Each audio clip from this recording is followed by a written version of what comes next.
and welcome to Megan's Mystical Mashup, a conversation about life, the universe, and anything in between. I'm Megan Rounds, and welcome to the show.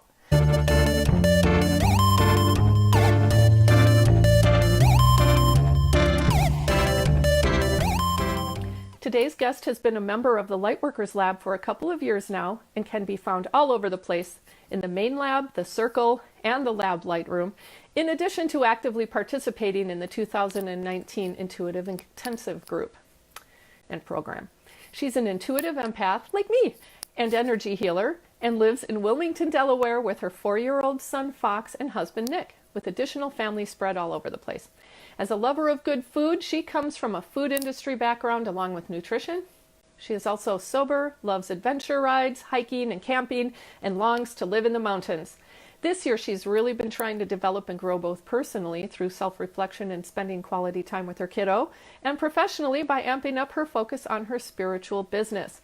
Please give a warm Lightworkers welcome to Tiff Fede. Hi, Tiff. Welcome to the show. Hi. Thanks for having me. I'm so excited. I was a little nervous when you were doing all your stuff, especially because I couldn't see the little green guy, and I was like, I don't know. I pushed the button originally, and then it disappeared. So, but we're good. I'm glad. Yeah, I'm just putting it up on my phone so I can follow if I need to on my other phone, on my backup. Those are really cool stories. I love the idea of the Legos that are made from nature, from plant sourced. That's really cool. Yeah, I think so too. And since that was last year, I'm really curious to see how those will expand out. I don't know if we've seen them in the States yet, but I'm sure we will. Yeah. Maybe they're doing product testing in other parts of Europe, which is maybe a little easier, and then, send them here. No but comment yeah, on I that. love that. It would be cool if we saw that. True. But my sister loves Legos. She builds like the big, cool, huge ones. She's she's older than me. It's very like meditative for people. My husband likes to do it too with Fox, and for me, I don't have that style of thinking, so it's like I just don't have that. So I can't putting together a thing is not the same for me. But my husband really he loves the process of finishing it and the meditative process of it. But I'll be glad to share that information because my sister's really all about companies that are doing the right thing and good customer service and just that. So I love learning stuff about that, about certain companies. It really, nice. It's nice. It makes you even more okay purchasing those things, knowing that they're, on that level and they're eager to help us let the planet ascend. It's great. Totally. There were 2 things I wrote down around Legos once you were talking. One is called Creationary. Have you heard of that game? No. It may be something you would like. It's something we had bought for our daughter, and it's ultimately, I don't even know if they've revised it, but it's a little old. But you pull a card, and we don't really play it the way it's designed, but you pull a card and they have different categories and things like that. And you'll get, each player gets a picture of something like a tractor or a train, or not a train, more like a tunnel, or a flashlight, right? All of these different things, and each player is then responsible for building that within a certain period of time. We've kind of expanded that time from Legos, little Legos, right? And I'm not really somebody who thinks along brick shapes to create something really cool from, right. But that particular game really inspires creativity. Yeah. It has for our daughter, but also for my husband and I, and it's fun. It's like trying to guess what the other person has made is fun, but also trying to think, how can I do this? Because it's kind of a square peg, round hole concept sometimes. How do you build what was one, an airport terminal? I suppose you can do that, but a clock, these little Lego pieces. And, it's just it uses a different part of our brain, I think, than some of the ones that are prescribed, you build this way. Yeah. And I just think that's really cool. And the other thing I wrote down is that a friend of mine is a facilitator in what's called Lego Serious Play. And what she does is she goes around to companies and she asks them a couple of questions with a little bit, they have their own set of little Legos again, that she'll ask them a question like, what would, if you could do anything you wanted in your life, what would it be, kind of thing? And they would just build whatever. It doesn't have to be a thing. It's just they just put things together, and they do these things based on these very general questions. And at the end, then they're asked to describe what they see. And it's amazing what comes out of that. It's very, very creative. And it's done with business people, sometimes at the CEO level, who are kind of not typically known for their high levels of creative thinking and out-of-the-box innovation. And they come up with really interesting, we came up as a group with something that we called ourselves a treehouse club. What did we call ourselves? Treehouse, something with treehouse. But it came out of that whole process where all of us were playing with Legos, and we're like, oh, that kind of looks like a treehouse. And we're like, oh, that really describes us well. We never would have come up with that otherwise. Just a really neat thing around Legos. Even if you're not the kind of thinker who works well with Legos, these things tend to be really inspiring and innovative. I think that I have an autoimmune disorder, and so I get brain fog, and I think those are things that I need to do more of to practice and to grow my brain, because it's a muscle. It needs to be used, and so I think getting back into brain games and having to do that kind of creative thinking. And I think the reason why I get frustrated, or I don't get frustrated, but I don't go toward it, is because I have trouble processing, but it's something I need to do so that I'm able to recall my dreams and things like that. It's like I have to kind of try to work it a little bit more than I have been. So it's a really good reminder. And it's funny, I actually used to teach or host a program called Bricks for Kids. And, oh, cool. So it's like an after school program for kids, for elementary school kids. And I would go to the school, and the kids would be after school, and they get to choose what their after school activity is. And I was the Bricks for Kids person. And I forgot about that. I'm like, so I used to really be involved in Legos and help, but I completely forgot about that. So funny. So. Well, that's really cool. Well, I listed that out. I'm going to put all of these in the show notes. Creationary is a fun game. We have some processing challenges in our family as well. And what we found, as long as we don't follow their rules, which are time-based, so it's like you have 3 minutes to create this thing. I know why they do it, because it's supposed to spark creativity even more, but it can also be stressful, especially if you're with people who feel like they need to do better. Where it's a competition. Yeah. And if you can take the competition part out of it and that really time stress, it can be really fun. Yeah. And now that I say it, we'll probably have to pull that out and play it. It's been a while. Yeah, that sounds cool. Fox might like that too, if it's maybe when he gets older, but yeah. Yeah. I like doing games and stuff, like family games, so that we're doing more together. So I like that in theory and have a really hard time putting it into practice. Oh yeah, definitely. It's like we have so many games, and we have this Scrabble game that I bought. I usually buy things for my daughter 2 years before she's ready for it. I don't know what that is, but it's always almost to the day 2 years before she's ready. And even now she's past that. She's got a really strong vocabulary. She's a really good speller.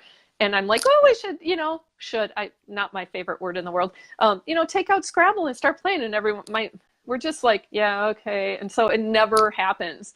And I'm like, this would be really fun in a good united way. I think all three of us in our family are good with words, so it's not scary that way. I think maybe my husband might have a little bit of a concern that my daughter will, just surpass his vocabulary. She won't. Yeah. She won't. But if there's competition, it's between the two of them, and it might be, oh, well, what if I don't know the word she uses? Oh, if she did, that's good, though. That's good. You want them to be smarter than you. Oh, my gosh. That would be a story she'd tell for the rest of her life. Yeah. Remember that time I beat you at Scrabble, Dad? Anyway, so I'm so happy that you're here today and that you took time to talk with me and share with us your story. The first big general question I like to ask people, aside from talking about Legos and all of that fun stuff, is just to, what's your spiritual journey, and how does that link into your finding the Lightworkers lab? How does that all fit in together? So, like way back when I was younger, like high school age, I was really into astrology and things like that. I was always into mystical things. Like I loved Charmed. That was all the stuff that I Yeah. was into. Always, always, always, always. Anything mystical, fairy tale, fantasy style, like otherworldly, always drew my attention, as well as being out in nature. Like I climbed trees. I got dirty. I loved it all. And and then I like lived my life, but I always was somebody who would go hiking and find myself outdoors, like always, always. And the kinds of things that drew me were for adventure were those kind of things, going to the mountains, going into that kind of stuff. I just loved it. And then I had my son and started to be a little bit more alternative and holistic with his health and our health, and I started thinking differently. And I lived in Maryland, and then I don't know at what point it was where I was living necessarily, but my friend Rachel, she's a member of the Lightworkers Lab. She brought me to Amber Poole to an event at her studio. It was how to read oracle cards, and I had already been. I have this tarot deck. The Arthurian Tarot I've had for ages. It was my first deck. And I would read this deck with my friend. We would just read each other. We would do the layouts in the deck and read the things and, the messages about it. And we would read each other, and it was fun. And we would always do stuff like that. Ouija board, all that kind of stuff. I was into it. But so I went to Amber's first, like it was an original space. It was just a small room. Before she got her place where she is now, and we learned about oracle cards, how to read them, how to cleanse them, how to clear them. We got to bring our own, and so I bought this deck for that. It was 2016 that I got this deck. Is that Native Spirit? Yeah, and so I've been using this one the longest. And also, she taught us how to be body dowsing, being a self-pendulum. And so I did numerous other courses at Amber's studio. I went when she had her big thing. So Amber Poole brought me to the Lightworkers Lab. And then I just fell in love. I watched Crystal Ann Compton's almost all of them, but all her videos on YouTube. And that's just like what occupies my time. And it still does. I'm so geeked out by it. And I have other people that I like to listen to as well. And even before all that, I was into the spirituality aspect of it. When I got sober, I started in one program, and then I went over to another program. And what I liked about the other program is they talked about God. They weren't scared to talk about God and about spirituality. And they talked about higher self before I even knew really what higher self was, or higher power. And so that opened me up to a different idea of spirituality. When I was in college, I wrote a paper on Beastie Boys and Buddhism, and how they opened me up to that Buddhism. Sounds super cool. Yeah, I've always been into like all different kind of stuff, like religion, spirituality, and all that. And so this book was one of my first books. Spiritual Solution to Every Problem, Wayne Dyer. Ooh. And I love it. The St. Francis prayer. I just dove into that kind of stuff. So I've always been into it, but I didn't really know that I had the ability to connect to spirit myself. It was always, through oracle cards, but I didn't know about my ability to connect personally until the Lightworkers Lab. I had no idea that it became so self-empowering, and how we have the power to create our vibration. It just all that. It all kind of has made sense to me now, and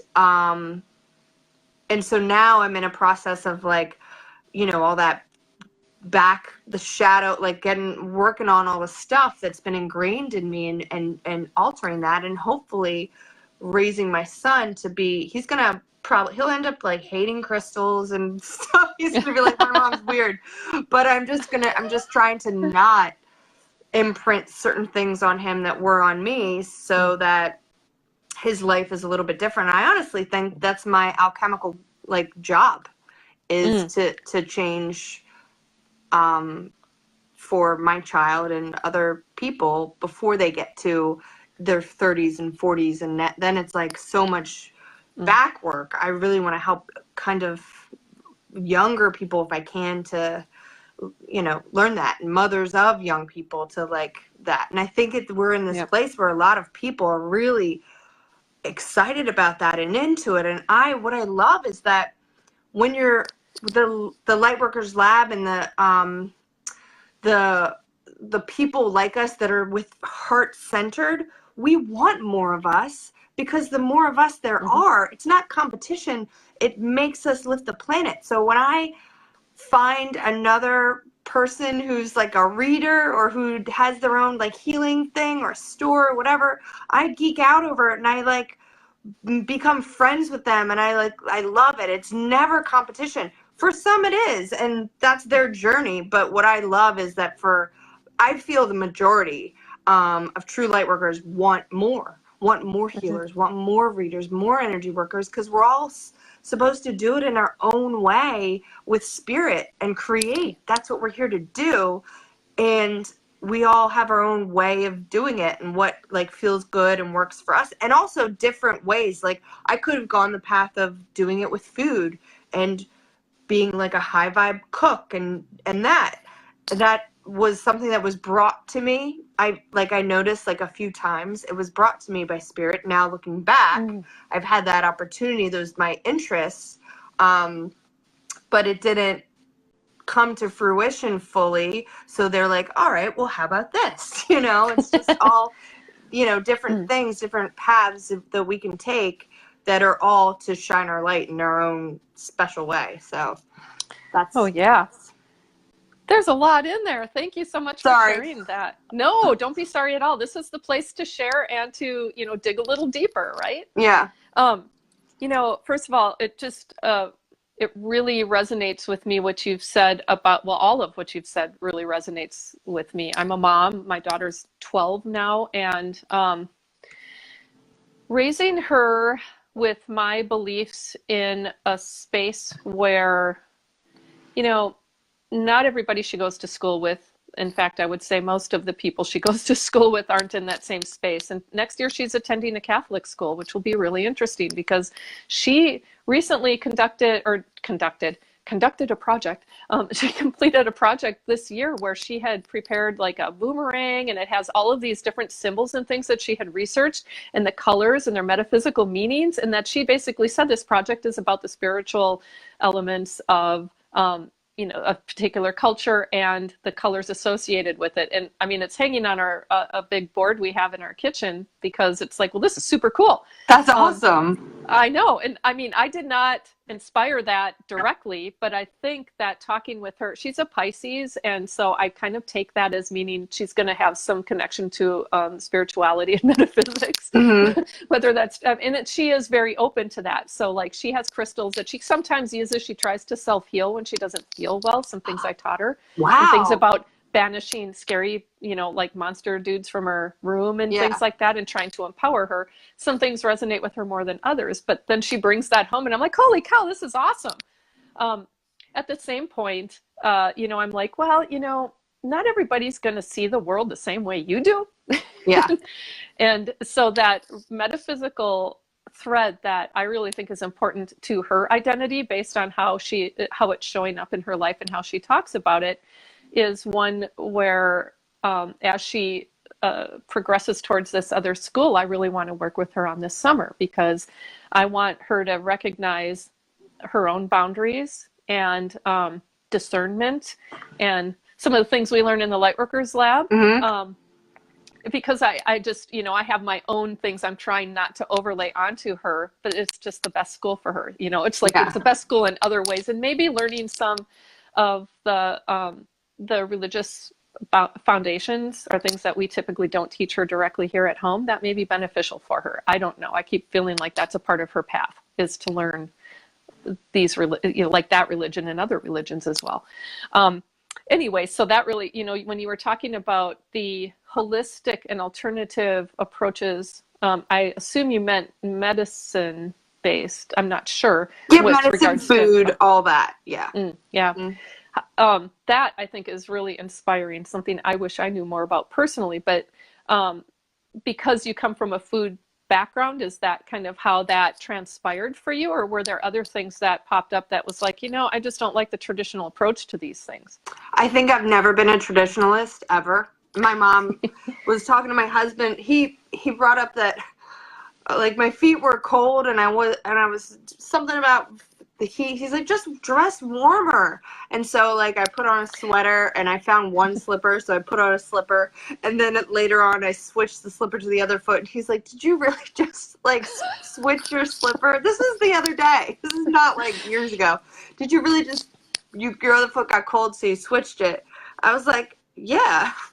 My mom's like, why do you like question her? You know her by now. She's who she is. She's not going to conform.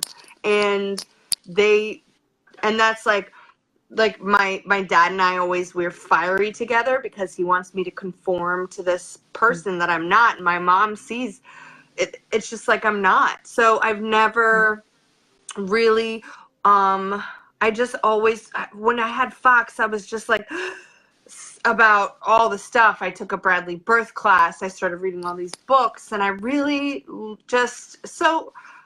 I just wanted to be as organic as I possibly could, and I did all the things opposite of what my mom wanted, like baby-led weaning, which is how you like let them try foods sooner and eat sooner and all this stuff. They just thought it was wacky. And from even not getting him training wheels, and my parents were like, he's not going to learn, and he's 4 and he can ride a bike regular. I just like followed my intuition and my instincts with his care and with his stuff, and it was really empowering becoming a mother. And it's also it's a thing that I have to work on with. I still have this need to get my parents' approval. Like I've always been the black sheep, so I've never really been someone that they're like, so that's its own thing. Chords I'm working on cutting, but the natural stuff with Fox, I even asked Amber a question in a session when I went to her, and she had a Reiki session with me, and she's medium, she's a psychic, intuitive, whatever, like she's got it. And I asked her a certain question about a certain thing that's a hot topic, and she was like, I actually, believe for my family this way, but for you, I'm getting the other thing. So you're just follow your instincts because you're right.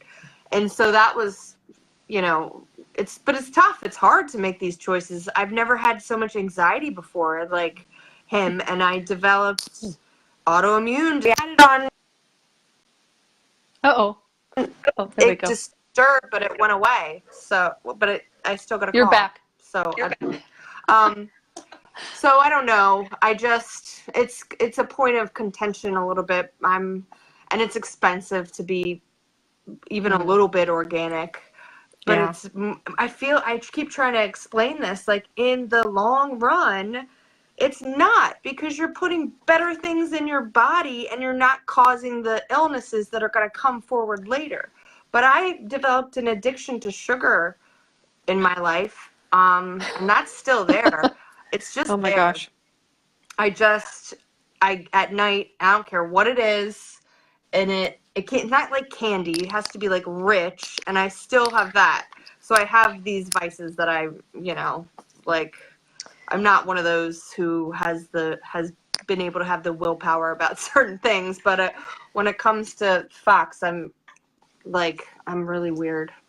But I let him have stuff. I'm not like totally, crazy, and I kind of I'm like teetering. If my spouse was even more on my side, it'd be crazy. We'd be living barefooted and naked and, in a commune or something, in a tiny house, traveling and just letting Fox climb mountains, So with wolves, whatever. But pure freedom, right? we have a balance. Well, I have to say that balance is an important thing. Your story reminded me of one from when our daughter was young. I don't know how old she was, maybe 2 or 3. She went to a neighbor across the street where we used to live for play day, or well, actually for daycare, and then she was invited to a princess party. I had always been averse to overly gender specific things like that. Now, there were boys invited too, so it wasn't really a gender exclusive thing. It was more the title, princess party. So they were all supposed to dress up, and I'm like, well, she doesn't own any princess stuff at all. And she really didn't have an interest in them anyway at the time. But so I remember going to Target and walking through these aisles, and fortunately it was during Halloween, so that actually was good, aside from the fact that I'm walking down these aisles and all these toys are talking to me, because it was right when those started popping up, the talking babies and talking boys. So they were literally talking to me. I'm walking down these aisles and I'm like, ah! I mean, I got so freaked out. If you've ever seen Toy Story, the first one, I was Mrs. Nesbit. I mean, I was having I call it that still. It's like my Mrs. Nesbit moment, because I'm like, oh my gosh. I found this princess thing, and it was a Halloween costume, and she went, and it was okay. It was a waste of money because it was like 2 hours for, way more than it cost like that. But I remember my husband being like, why are you conforming so much? This isn't really your thing. And something happened with her school later on where we fell into this conformist trap of shoulds. Like, we should be like, these are the expectations placed on us as parents, and we should be doing these things. In the school she was attending, all the parents had their kids very committed to a variety of activities and things. And the teachers were asking us some questions about our daughter, and we felt like we were failing in some way. They didn't mean that. That wasn't their intention. It was how I was receiving it. And that kind of permeated the energy between my husband and I. And then speaking of balance, he took a step back and he's like, I'm usually the rebel, but in this case, I had these weird things around parenthood and who I felt I was supposed to be as a mom, that it just took over. And he stepped back and he's like, this is bullshit. We don't have to do these things. We are choosing to, and they're not really things that we have to do. We should be, ourselves. And what would we do as a couple to best support our daughter? And then we can go to the school and say, this is what we're willing to do. And they can accommodate us instead of it feeling like it had to be the other way around. And that was a huge shift for me from a parenting standpoint. Because I kind of attribute it to the empath thing, but I don't know that it was just that. I think it was also just social conditioning and being brought up where the women conformed in very specific ways to the mother role.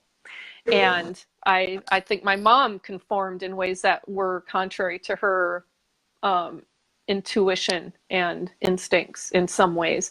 And that's not to blame her. I think that was just the conditioning of the era. And so here I am going, why and then I start beating myself up over it. And then I'm like, self-compassion and all of those things took me a few years to get to. There was a point to this besides that, and that is around going to your thing around diet. And I think that there is a conditioning aspect to those foods we are drawn towards. I wonder about sugar because, okay, I'm addicted to sugar too. And I think mine is an unhealthy addiction in the sense that I find that it is a coping mechanism for me. It makes me feel, but what I've also wondered is I think it actually grounds me in some ways. And I go to it when I feel disconnected from a grounding perspective. When I'm going off to the Great Escape, sugar actually sometimes brings me down to earth. And so there, I think, are positive aspects to it in that this society is saying it's bad. But it may not be bad for us in the context of who we are and how we are in our lives. So I just threw that out there because it's like, yeah, if you're eating, chocolate or something like that every night, is it really that big of a deal? If you're eating 6 packs of cookies, then maybe. But yeah, I found myself in recovery for a reason. So it's hard for me to control amount. So like if my dad always had Oreos and I would eat like a whole row of Oreos, or if I get the Pepperidge Farm double dark chocolate cookies, I'll eat 4 of them, and the serving size is 1. And I'm only just eating 4 just so I'm not judged for eating like 8. Yeah. I could, but I also like to make things that are like I make a almond flour, it's like vegan and gluten-free chocolate chip cookie that I put a ton of chocolate chips in, and I put walnuts in it, and I love to make, like, again, this is going back to, I like to create, and I could have done that. Like, I'll make it with a banana raspberry nice cream, and I'll have like a little sundae, and it's like, it's such an amazing treat. And I've made it, and I've put love into it, and as I'm eating it, there's no guilt associated with it. And there's certain things that I have that I always treat myself. I just do, and I love it. Where I can take it is sometimes I just want more and more and more. So I'll have like the Magnum has not vegan. Well, maybe they're vegan. I think they are. They have dairy-free Magnum bars now. And so I love those. They're so expensive, but I eat those. I eat one of those. And then, my husband will have a pint of Ben & Jerry's, and I'm like, can I have a bite or like 3? I still want, a handful of M&Ms, and I'm like, no chemicals, but he's got M&Ms, and I want a handful of M&Ms. So I can't just have that one thing, and that's where but whatever. I'm happy. It doesn't, whatever. It's not a big deal. It's like, it's the last thing on my list. And I have a friend who she only has, she like goes crazy. She has PMDD. And so like once a month she'll eat poorly, and, but then the rest of the month she never treats. She's just super, super autoimmune paleo clean. And I'm like, I just can't live like that. I love food. So I just balance it. I mostly eat clean, and then I eat other stuff too. Yeah, I have tried many different diets and have found they're so restrictive, and I approach them from that perspective of lack, because it feels like I can't have stuff I want. Yeah. And so when I fall off, which is almost always when I go somewhere else, like, when I can do it a routine-based thing at home, but I get kind of resentful because my husband loves to cook. I love to cook too. I just don't do it as often as him. But he cooks things like, he makes fried potatoes. Right. And he makes... Those are actually good for you. Well, good, because we're having them all the time. Yeah. I mean, seriously, if he could be any, I guess it's a fruit and a vegetable. I don't know what it is, but if he could be any vegetable, he would be that. Yeah. Or fruit, or whatever a potato is. You know that probably better than me. But I thought there was what is a potato? Isn't it a vegetable? I think it's a vegetable. Okay, I keep thinking there's some contrary thing. Tomato is a tomato. That's the one I'm thinking. Yeah, tomato, potato, potato. But I think that I started to get to the point where it's like I'm causing more damage by beating myself up over food than I am when I just allow and accept. And I think sometimes the reason I gravitate towards wanting to eat a whole box of something like Oreos, I mean, I could do that row too. I could do a pint of something, Ben & Jerry's easily. Easy.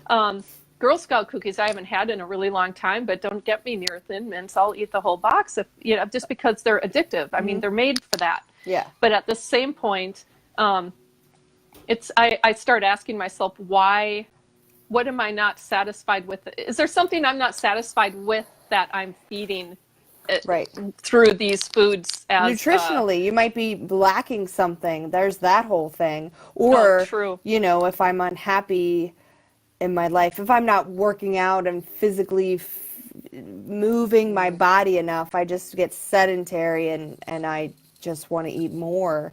Or if I don't eat enough throughout the day and then I wait till the end of the night, I'll have 4 tacos and then I'll still have a dessert after that because I didn't eat all day. So whatever. But it's like, it's a loose, it's just about paying attention and not, I don't eat like Hamburger Helper and that kind of, I just try to be as clean as I can mostly, but I don't want to be a pain in the butt either. Sometimes I am, but I don't want to be. Well, before we move on, that vegan almond powder chocolate chip cookie, do you have a recipe for that Oh that you'd be yeah, willing to I share? do. Okay, yeah, 'cause I Yeah. totally want that. Yeah. I'll put So, those in the show notes if you're okay with it. oh, absolutely. Yeah, man. I have a go-to and it's paleo and you make it vegan by doing, vegan butter. Well, it's almond butter, but I'll put it in there. I'll put it all in. I'll put the Okay, paleo and then I'll put the vegan substitutes. So you can do it cool. either way, but it's the paleo part. It's just good. It's delicious. And eating almond flour, it's nutritionally good for you too. And Yeah. chocolate's good for you. So this is like a good for you cookie. So Uh, everybody do it. See, I'm all for that. Good. Then I will feel better when I'm eating those cookies, and I'm Yeah. really the one who loves cookies in Uh-huh. this family. So I everybody love else is like, cookies. they're okay, but I love Yeah. cookies. Cool. Oh my goodness. So I'm just going to review my notes because I'm still in the food zone with my brain. The Sorry. things you were talking about sound so good. You probably had 20 questions. You're gonna get through 3 with me because I don't shut up. Hey, no, that's good. And then that leaves us room for, your next time on the show. And so, I think there's something around the thing about being the self-empowerment you found around that you said you had mentioned that you had come across in the Lightworkers lab about our own personal connection to spirit or source, and the power we have within ourselves to for those connections, but also to help raise the vibration of the planet and all those other things, and that positive approach to meeting other Lightworkers. I'm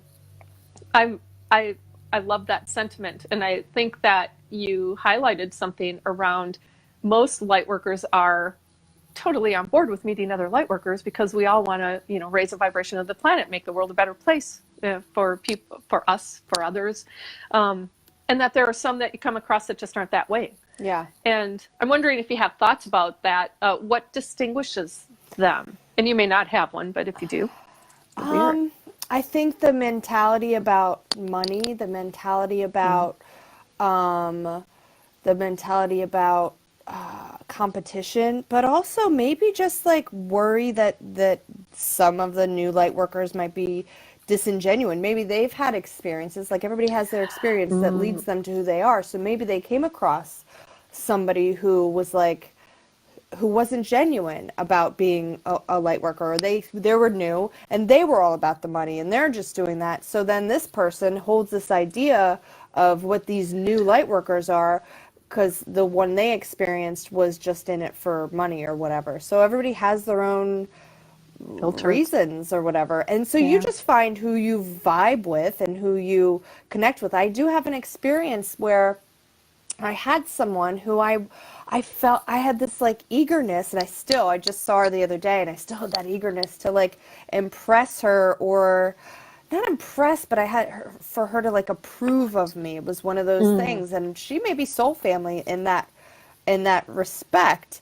And there was like some stuff that occurred, and I had to it allowed me to open up and see her mindset and ideas, and I found it just helped me grow and learn, and that I still am like so eager for her approval, and it's this discomfort that came with it. And then so there's sometimes you meet other light workers like in real life, and they're like, you just vibe and you talk and you lift each other up, and it's just like, yes, you feel it. And a lot of times it's that, really.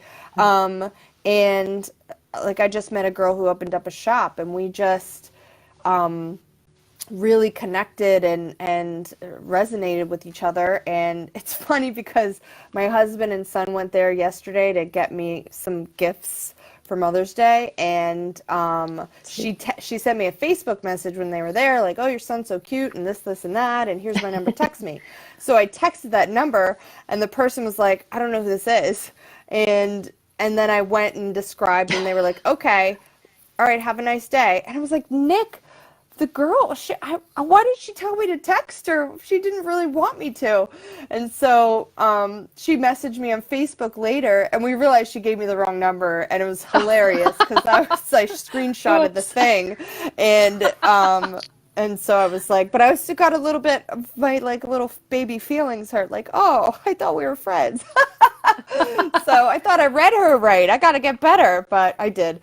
But yeah, you just like, it's just like with regular relationships, you find people that you just really resonate with, and you stick with that. And then you have the other ones in your life for a reason. There's something for you to learn, something for them to learn. Maybe your job is to show them that it can all be different. Some people think it has to be linear, like you have to have, you know, a certain certification or whatever. I got my certifications to have them just really for other people in the, you know what I mean? But I don't need it. Now the more I know, it's like I do like the courses on the lab to learn to educate myself, but and because I just love it. I love our teachers here.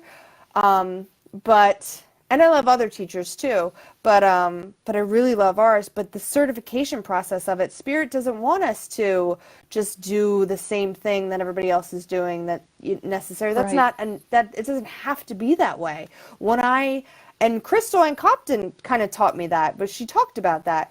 And I noticed, like, when I do my sessions, they're not exactly how I was taught. They're their own thing, and they're always different because it's all about just allowing. And so the whole certification process and all that stuff, I think it's great for education purposes, for people that don't know what Reiki is or don't know what energy healing is. But there can be somebody who meditated with Spirit and is really connected to their team and to their guides and downloads their own beautiful, magical healing practice that's their own thing, that's not like anything that anybody else does. And it's dope. Like, they may do it out in nature and have you put your hands in the earth and like, I don't know, or dance. Like, there's so much more to do, like, that can come to us and alter us and change us. And also for each person that comes to you, it may be different for that person, what they need too. Now I just have an idea. I want to like do like dance earth therapy. Oh, cool. Sorry. I'm writing that down, just, you know, so you have it on record. I love that. One thing that I've found that has really opened up to me, and it, you know, and then I won't go with this other thing because it's like a little bit of a self-judgment there. It's like, you know, I keep talking about social conditioning. I do a lot of work around mindset. I keep seeing more and more layers. The deeper, I've been doing mindset stuff and have my own model around it and everything for years, and I still have layers. It can go so deep. Yeah. And a part of that is around discovering my own gifts. Yes, empath was the thing that really opened me up. And like you, I had a childhood where I was so drawn to mystical things, spirituality as a whole. I liked looking at different religions. I didn't explore them in depth, but I always thought it was really interesting, the different belief systems and how they converged and how they diverged. And, you know, I had books of like Bigfoot and UFO stuff too when I was a kid that I think my dad had gotten, which is really funny because knowing my dad, that's not really his norm. But for me, it's like I've always walked that line. And it's a part that's framed my worldview. Yet at the same point, recognizing what I bring to the table and how that's unique from a metaphysical sense has been a big part of my life's journey, especially more recently. What makes your gifts different than mine? And just the other day I did something and it was like, you know, these things are starting to come naturally to me, whereas before it never even would have occurred to me. But our next door neighbor has a tree that has it's a very large tree and it's died. And we had a lot of rain followed by wind, and it knocked the tree over, but it didn't fall completely. It fell against a healthy tree. And my husband and I have been talking about it because that's just what we do. And And I'm like, well, maybe that tree is actually there to prevent this other tree from falling, because below it is a home with some wood ducks where they've nested. It's a human oriented little like birdhouse, right? But with wood ducks in it right now, and it's spring, and so they're nesting. And I'm like, what if that tree's job is actually to prevent this other tree from falling, so that the wood ducks can do their thing, and then when they leave, this other tree is then going to be free to fall. It was my husband's talking about how do you cut it down and all this other stuff. I'm like, maybe you just don't, maybe you just leave it to nature. But I'm sitting here sending them both energy, right? Yeah. Like healing energy for the tree that's supporting the dead one to be able to continue to do that, energy for the wood ducks to be safe, amidst this potential chaos, energy to the, and love and energy to both, to all of that, but to the tree that has died, thanking it for its long life here on earth, and for providing so much for all of the people and animals and spirits around it and all of that stuff.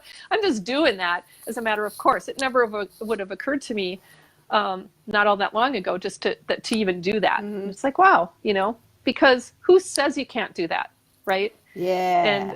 But yet growing up, everybody said that. Yeah. It's like, you can't, that's ridiculous, you're crazy, all of that other stuff. And it's like, no, really, we send energy all the time with our intention. And the more intention and energy the more energy we send with intention, the better the world can be, the better we can be, the better our environments can be. Well, that was a pedestal kind of thing, or soapbox thing, but no, I love it. I love your mindset stuff. It helped me a lot when I was focusing and trying to give myself feeling when I lost my job, and I was like going to focus on this. And so that really, I love the ideals of the mindset. And I love that that last piece that you said is, who says we can't do it? And that's, again, thank God for this group, because I feel like I'm, what is it, an NPR person, like and donate today to the Lightworkers Lab. You can get a tote for a $10 donation. But no, I just do, because I would never even dream of the abilities to do stuff. But now I feel like there's nothing that can't be done.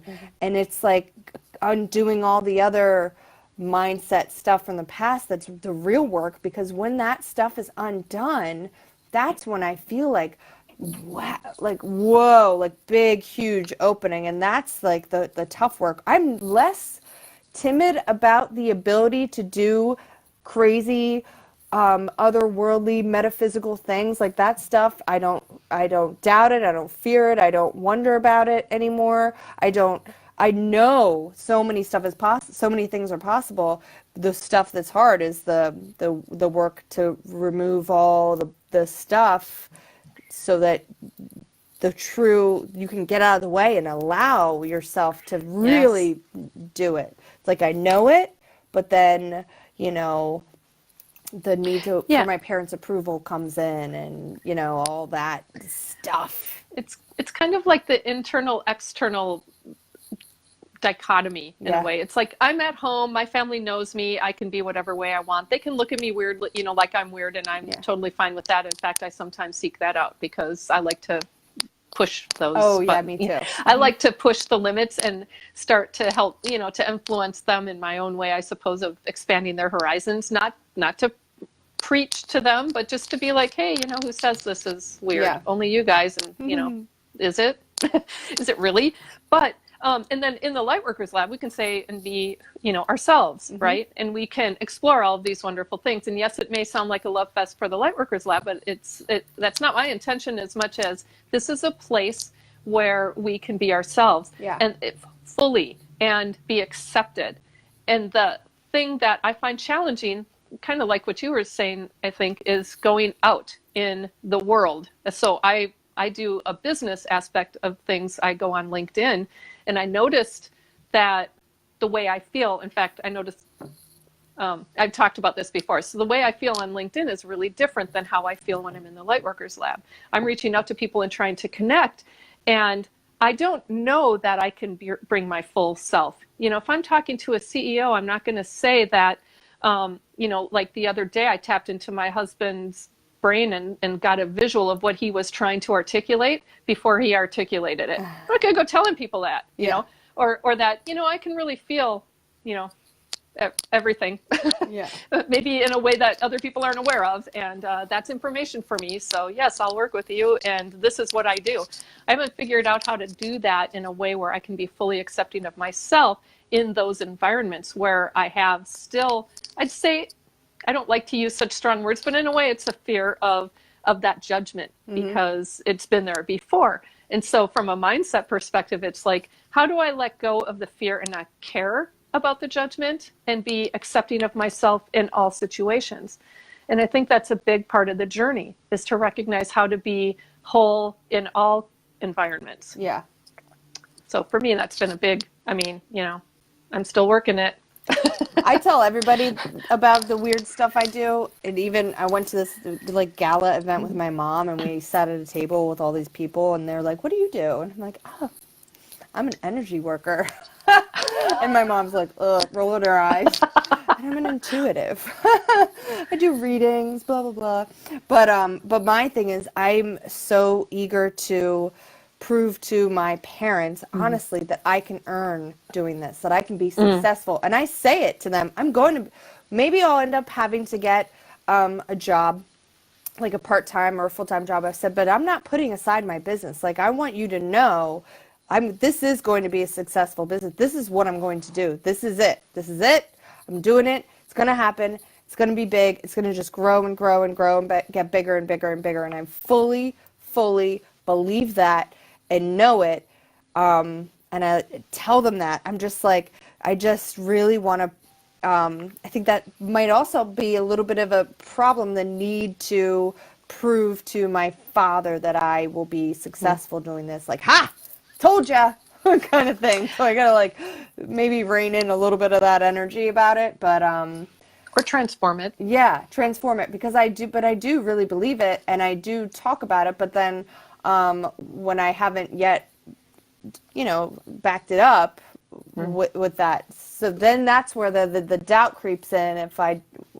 But I also know it's not going to happen overnight. And I do believe in it, and I keep getting a lot, trust the process, trust the process, trust the process. It keeps coming up, and so I'm trusting the process, but I also have to pay the bills. So, Yeah. And I'm really lucky to have a husband that's been so supportive of me wanting to do this. Like, I'm not always grateful for that. I don't always recognize that. And I just kind of had this aha moment of like, I need to have gratitude for this man who is I don't want to say allowed, who has given me the grace and the space to develop this spiritual life and this business, and also being weird, buying all of these supplements for our son, like these weird dropper bottles of stuff, and buying organic food when we're on his salary only, and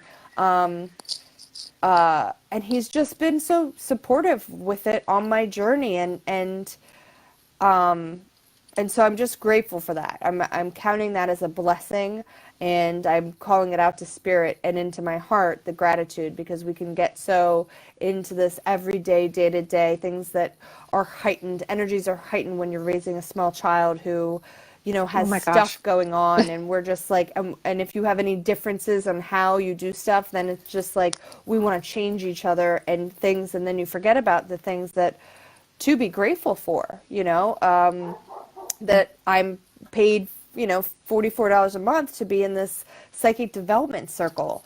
Like, that's a gym membership, and I was allowed to do that, and I just say allowed because he's the one with the salary right now, the full thing, and and didn't really give me a hard time about it at all. Was just like, all right, how often are we gonna keep spending money on these things, like and just like knowing my passion about it and being so supportive about it. So I really have a lot of gratitude for that right now. And thank you for saying that. I know we share some similar experiences around relationships, and I have recently gotten to that place as well. I noticed Lauren's here, and she may have astrological things to chime in about with that too. And I don't know. I haven't paid as much attention recently, but I've found it's like you know, even now when I am feeling a lot of pressure to build business and am trying to do it in both a corporate as well as a metaphysical environment, so I'm spreading thin a little bit or a lot. He's like, I'm not asking you to give this other stuff up, because I'm like, I'm doing the mashup. I don't care Yeah. how many hours a week I'm working on other stuff. I'm doing the mashup, and there are other things I want to do. He's like, you can.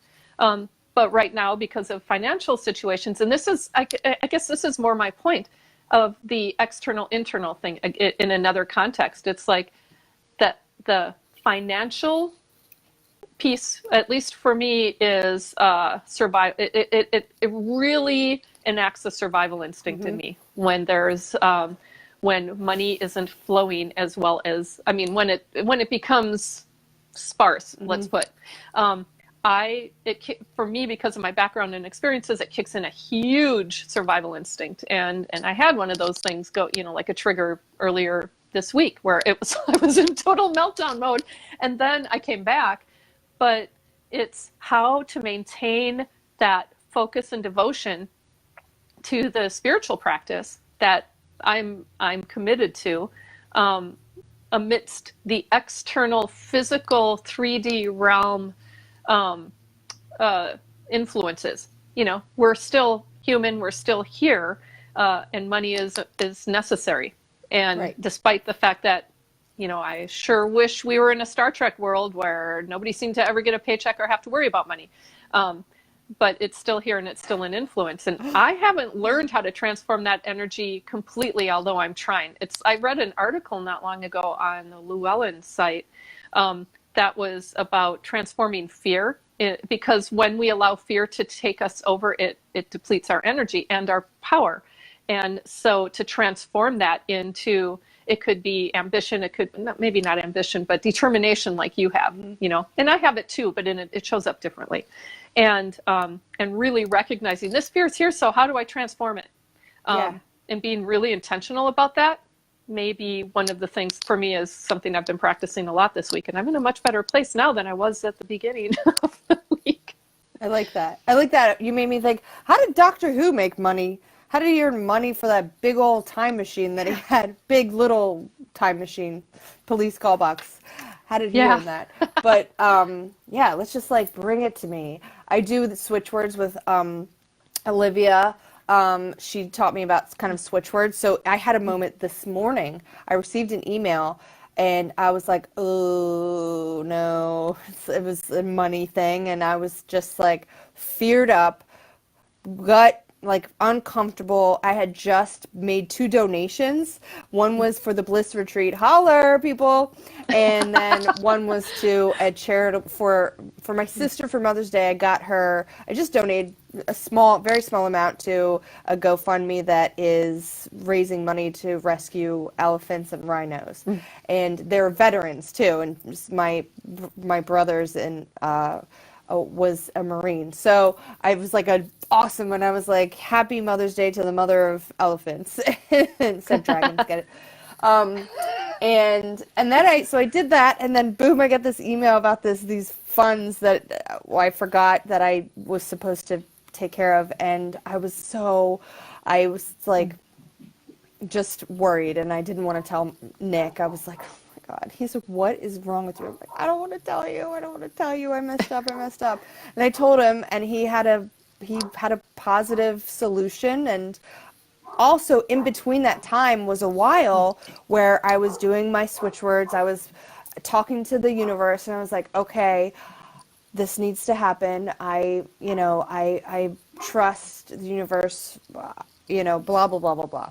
So, but I think part of these things that I forgot about, that I got an email about, when things aren't fully paid, that can create energy blocks of bringing in abundance if you haven't paid things. Like, I know that's like a law of spiritual. I use the Angels of Abundance card, and that's so that it was almost too like, all right, well, once that's taken care of, that's going to free up space for more to come in, because there's nothing out there that's impending that is breaking the flow to come in. So I tried to change my thinking about it, like with gratitude. Well, thank you. I'm glad I saw that. So now that I'll be able to receive more. So I'm learning so much in this group. So you have that fear reaction at first, and then it's like, all right, now change the thinking and the processing, and that's like what we're learning. One day, hopefully, we'll be able to do it really quick. But I think it comes with practice, and Yeah. I think that just recognizing to allow the process to work itself through, and that was, I recognized for me, I'm like, okay, I know I'm having this reaction. I know why I'm having this reaction. I recognize my survival instinct kicking in and why it's kicking in. And it's freaking me out, and I'm going to allow those emotions to go through, because if I deny them, they're just going to keep coming back and hinder me. And doing all of that, I think, allowed me to transform. Well, I don't know if I fully transformed that energy quickly, but it allowed it all to pass through and move on, and I could move on. And I think that's kind of a thing that a lot of times we are taught to push it away because we're not allowed to be that, not allowed to allow the process. Yeah. That if we're freaking out and we're supposed to always be thinking positively, well, I was not thinking positively in that moment at all. Yeah. And I allowed myself to express those things, because I had to have my own mini tantrum. And Anadea Judith does a lot of things around energy charge, and it's super fascinating. And her big thing is to embody certain things, to allow yourself to express them so they move on. We release them. And I've just started practicing that, but it works really effectively for me, who I've always thought I have low energy and therefore thinking I have low charge, but I really don't. I have so much pent up energy. It's why it comes out in terms of anger and frustration sometimes. Yeah. I don't allow myself to voice a whole lot. I keep it all inside, and so it's all just pent up. I can imagine if somebody could do a visual of vibrations of people, like how are we vibrating, that I'm like, Yeah. a lot of the time, because I've kept so much inside. So now I'm really working on expressing, which is coming out a lot in this show, I think, because I'm doing a lot more expression than I normally do. Yay. But that allowing it through, to me, is like a big part of self-acceptance. Yes, I'm feeling this way. I totally get why. But, yes, I can logically think about why that is, but that's not enough. I have to get the emotional aspect to, really connect with that and allow that through as well. Those emotions are real. Lauren Antofermo, thank you. I know. Ever since I asked her at the Bliss retreat, I'll never forget, I had a question about, if I yell at my son or whatever, and the first time I heard her talk about, compassion, clarity, and joy, and that you having compassion for yourself in those moments that you have those feelings. And did we talk about the Anadea Judith thing on our tech test? Because I think we did. Yeah, so I imparted that. Fox was acting, he was going away from me, far, far away, and I was frustrated, and we had to go, and blah, blah, blah, but I didn't want to yell at him, because he's just being 4. He's acting age appropriate. He's not doing anything wrong. He's just playful. And so I went in the other room or around the corner in the garage, and I just screamed out. I didn't yell at him. I was just just let my frustration out so I could bring it down and calm, because sometimes that's what breathing doesn't work always. Yeah. And then, but I went out, all of it left, and I was back to the calm. And so allowing myself to express that way was, it made it so I wasn't mean to him, or I wasn't short with him, or I wasn't didn't yell at him. So Yep. that having that power to do that, to go in another room away where they, they're not affected, then you can be back and bring it down.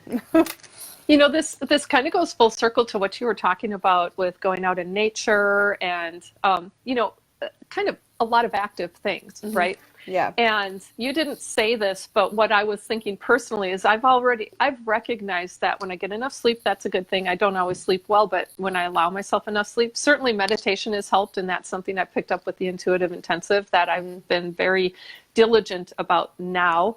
But especially exercise, which I haven't started to do again as much as I would like, but I realize now, looking back at my childhood, I was a super high energy kid. I was outside all the time. I would ride my bike, I would walk, I would be in nature all the time. I water skied, I swam, I would ski in the winter and cross country ski and ice skate. I was in sports. I was doing all kinds of things. Oh, my little alarm went off. Excuse me for a second. I'm going to have to. There we go.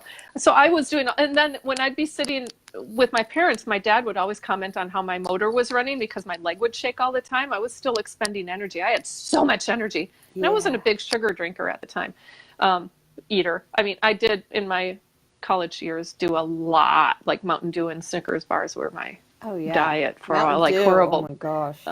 Yeah, I absolutely don't miss it at all. I got that out of my system, which is really good.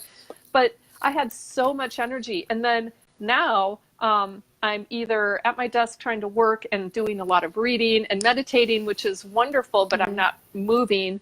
And I'm seeking that happy medium because when I exercise, I release that energy and I'm so much more mellow. And when I don't exercise, I have a much shorter fuse.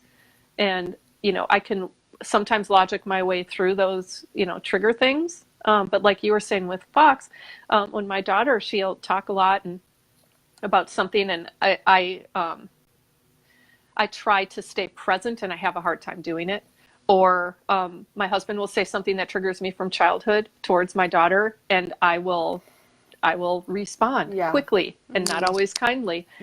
And so it's like that combination of energy and nature and all of the other things too. But for high energy people, it seems, even though we may not show up as high energy, or you might, but I don't right now, that exercise is even more important. Yeah. Wow. I don't know if I even made a point with that. I just felt like I was going on and on. No, it's helpful. I always, like, my husband and I are both those kind of people that have to exercise, and both of us are not doing it the way, because he has a regular job, and it's tiring, and well, now it's not even regular, it's a traveling job, and finding the time. It's not true. It's just, I used to be I was a Zumba instructor and I worked out like twice a day, and I've always been doing that stuff. But then after my son, when he got to the point where I couldn't carry him in a wearer anymore, I kind of became a little bit more sedentary, and I was working at a restaurant. So I was like running around. So I got that. But then I didn't work there, and I still didn't do like the other stuff. And when I don't, I feel it. So then it'll be like once a week that I'm like, I gotta do something. And so we need to find that balance. There's times I'll wake up with him and we go out and we jump on the trampoline like first thing, and that's really good. Or we listen to music and we dance, and that's really good. So the weather turn for me is great because we'll just be out, and then, but instead of walking while he rides his bike, I have to remember, run while he's riding his little bike, and do push-ups. And so now I have my weights in the garage, and so if he's outside playing, I'll just do weights. I'll try to like do things, and I dance all the time. So I'm trying to, but it's not always. Then I go through it all, like everything, it ebbs and flows, and I'll forget, and then I'll remember, shoot, I haven't been physical and I'm feeling it, and I eat better when I'm more active too, because it takes away, the food is a replacement for the serotonin, is that it, that you get by the physical movement of cardio and strength. And it's just, that's a physical thing that emits when you are moving your body like that and sweating. And the endorphins, that's what I meant, the endorphins that come through. So then we eat the things that cause that same reaction.